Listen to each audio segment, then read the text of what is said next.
everyone, and welcome back to Empowered to Lead. I am Lisa Catello. I am a therapist, coach, group practice consultant, and today we are diving into something that shows up in almost every single practice owner that I talk to, even the ones who look incredibly confident on the outside. We are talking about people pleasing, and specifically how it quietly undermines your leadership, drains your energy, and keeps you working way harder than you need to. Before we go any further, I want you to know this is not a judgment space. People-pleasing makes complete sense, especially for therapists and group practice owners who care deeply about their teams and really want to create supportive working environments. And I am speaking as a people-pleaser. I just realized this week, it's taken that long for me to figure this out, that when I am overwhelmed and tired, I tend to be more of a people pleaser than when I'm energized and have balance in my life. It's so much easier for me to be assertive and clear when I am not feeling stressed. And you would almost think it would be the opposite, that I would be like, no way, man, I need to protect my boundaries. But this week really showed me that that is not true. And so as I'm speaking about what people-pleasing looks like in a group practice leadership role, know that I am speaking from personal experience and also the things that have worked for me and that I have seen work for others as you step into assertive, clear leadership that protects your boundaries, your business, and the people who work for you. And when you are running a group practice, these instincts can get tangled up with your role as a leader. So the instinct to people please gets mixed up with who am I as a leader? How do I want to show up? And that's when things get messy. So we're going to take a grounded, compassionate look at what's really going on underneath our tendency to people please and why it's so common among group practice owners. And then how you can shift toward a steadier, more confident, assertive leadership style. And who doesn't want that? So what does people pleasing look like in group practice leadership? How does it show up? Because it's rarely a dramatic thing. It's usually small decisions that quietly snowball over time. Maybe you've agreed to a split that your numbers can't actually support, or you don't actually know what your numbers are telling you. You just want to keep them happy. Maybe you've avoided a conversation about late or incomplete notes because you don't want to stress anyone out, and you're not even really sure what you want it to look like. Or maybe you don't keep up on your notes all the time. So how can you enforce that for other people? Or maybe you've changed a policy because someone was unhappy, even though the original policy made complete sense for your practice. What's interesting is that most owners aren't actually trying to overgive. They are trying to prevent conflict. They're trying to be supportive. They're trying to keep the peace. But the unspoken truth is that people-pleasing and confident leadership just don't coexist well. One will always override the other. And so I want to talk about some of the deeper reasons why this pattern shows up. And this isn't to call you out. Maybe a little bit if you're feeling like this is something you really want to change, but also just to normalize it. You are not alone as a people pleaser. These dynamics are incredibly common, and they come, again, from a place of real care. So why are we prone to people pleasing? How does that show up? You undervalue your expertise and your value more than you realize. So many therapists turn to owners don't actually see the full value of what they've built. You have invested time, money, emotional energy, a lot of risk into creating a group practice, but because you're comparing yourself to other practices or other more seasoned owners or what you think is happening in another practice, you tell yourself you're not established enough to hold firmer boundaries or to raise fees. And this mindset chips away at your leadership confidence before you even start, or as you have gotten going and you're wanting to start growing. This erodes that confidence. You avoid conflict because it's uncomfortable. We are trained as therapists to be attuned, to extend empathy, and to reduce distress in our clients. And so when a conversation might lead to tension or disappointment, your nervous system goes, hey, no thanks, let's avoid that. I am a peacekeeper. I am somebody who wants to show empathy. I don't want conflict. And so even a small conflict, like addressing late notes or maybe unclear communication, I didn't really understand what you meant by this, that can trigger a disproportionate amount of discomfort. But avoiding the conversation doesn't make the problem disappear. It actually just means that you carry the emotional load instead of naming the issue directly, and the appropriate people owning the appropriate responsibility to clear this up. Another thing that happens is you don't want to let people down. This isn't a weakness. It's a reflection of your values. You care about your team. Some of you care so deeply about your team. You know them, they've been friends, or you've fostered their growth as a therapist, and you want them to thrive. But when that instinct goes unchecked, it becomes over-accommodating. So now when I'm over-accommodating, I underlead. And so as you make adjustments for those people that you care so much about, you actually step away from being their leader. Another thing that happens, or a reason why we do this, is that you want to be liked. And again, this is a human response. And being liked doesn't always create safety or clarity. So people are looking to you to lead. You are the owner of the business. They want to know where you're going. They want you to be steady, consistent, and transparent. And that is what helps you move from being a people pleaser to being an effective leader. So if you are exercising people-pleasing leadership, you may already notice some of the costs that it has to you or your family. But let's talk about some of the costs, because sometimes they're hidden and not actually something that we're fully aware of. So the hard part about people-pleasing is that it feels like you are preserving harmony, but the long-term impact is actually the opposite. And so it starts to create cracks in your foundation of you and your business. Decisions get delayed because you're weighing every possible reaction of the people on your team instead of actually looking at what are the needs of the practice. And so this can be frustrating to you and also to the people who are working for you and waiting for those decisions. Expectations become unclear, and this leads to confusion and frustration amongst your team and internally.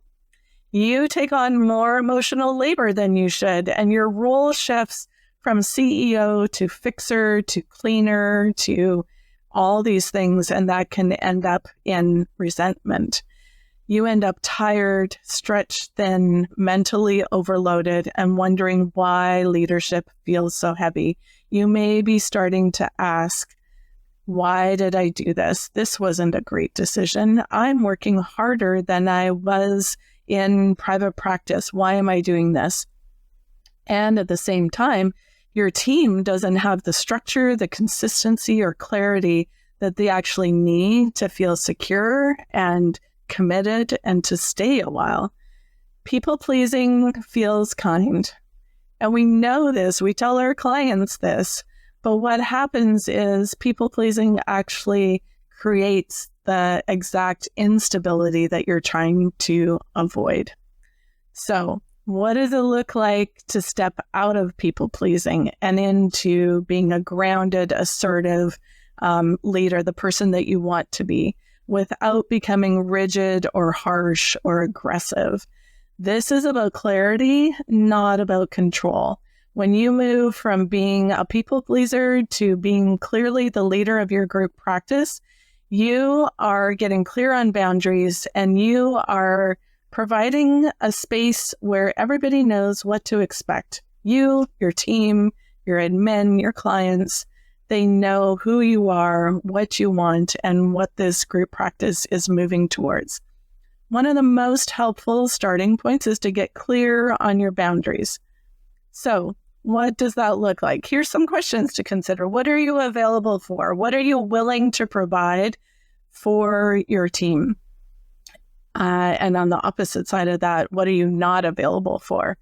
What isn't aligned with your role anymore? So let's say you have 5 to 10 therapists on your team, and you used to answer the phone, you used to meet with them all regularly, used to be available, open door, and now you're realizing you can't get anything done because everybody keeps walking in and you love it. You love that environment, and yet it's actually holding you back from growing your practice.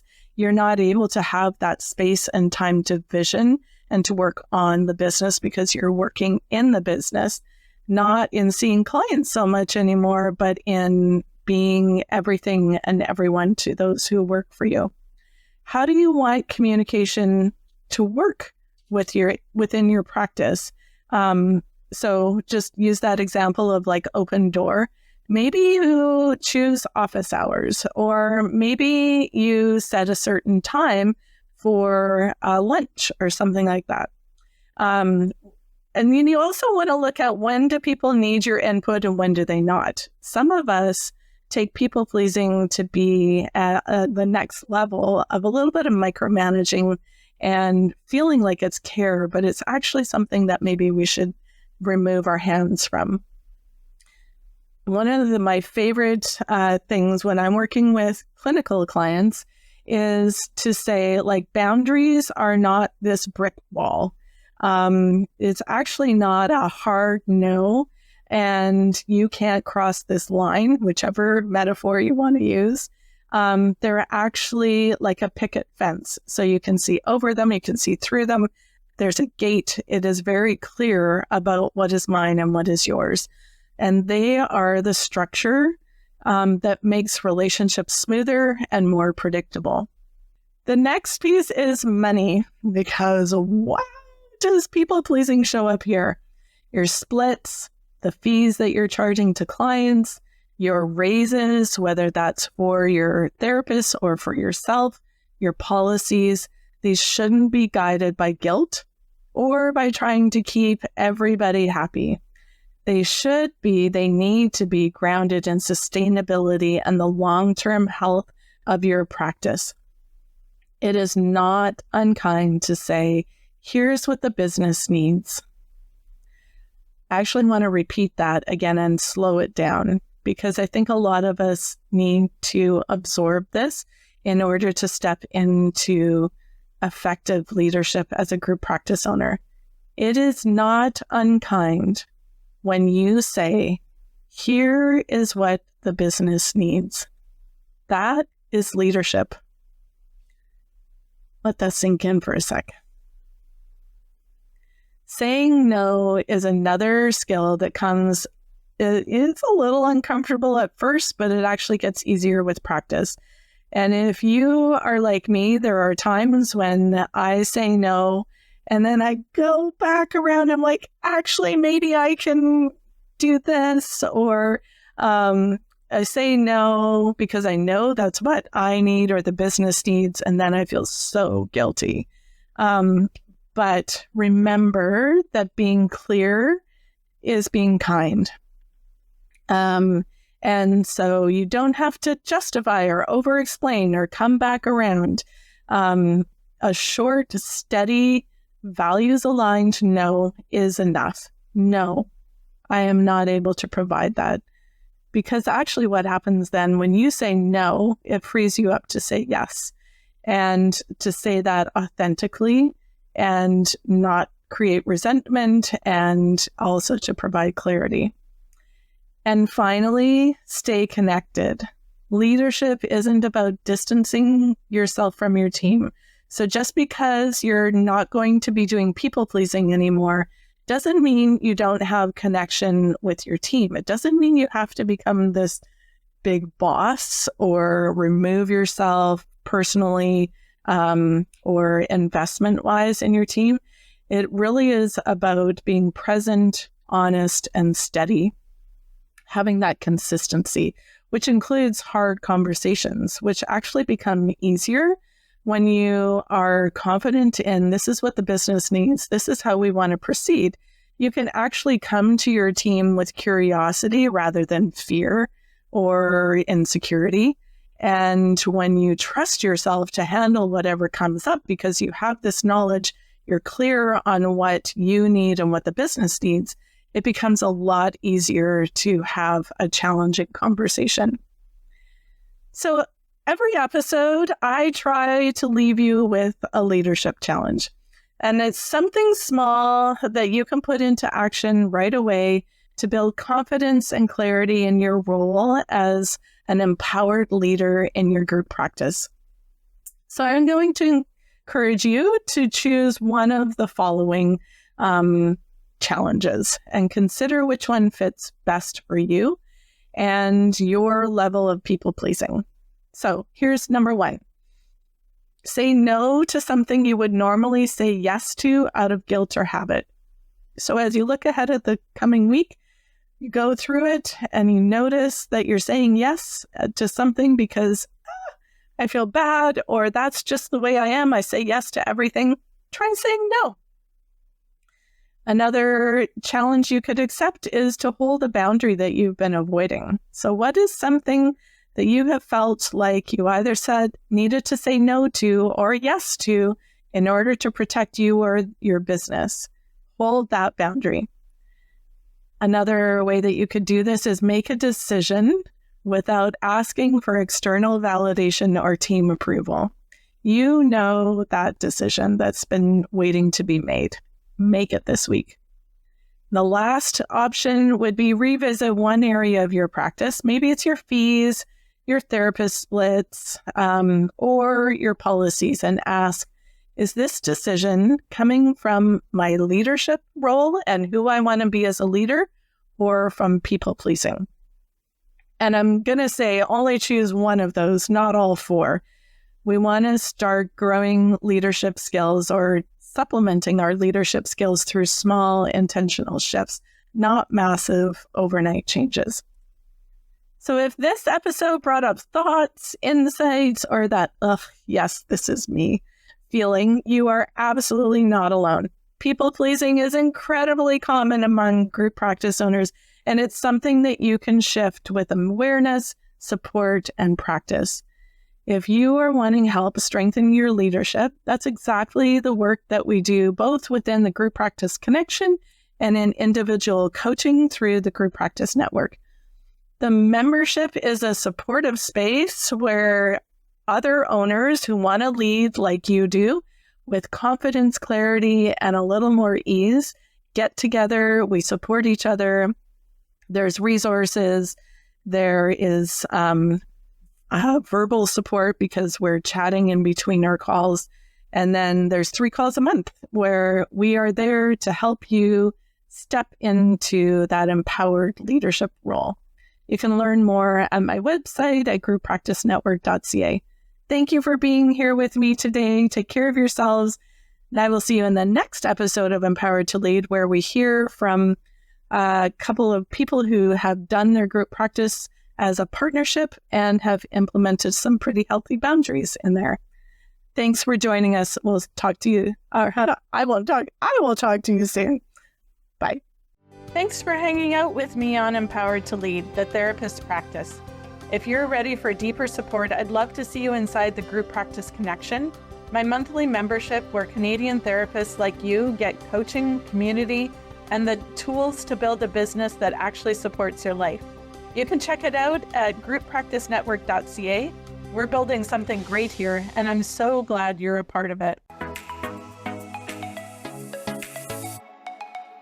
This is Michelle Abraham, and we are honored to have Lisa Catallo's Empowered to Lead podcast on our High Vibe Podcast Network. For more shows like hers and to grab your free gift from the gift fold, head on over to highvibepodcastnetwork.com.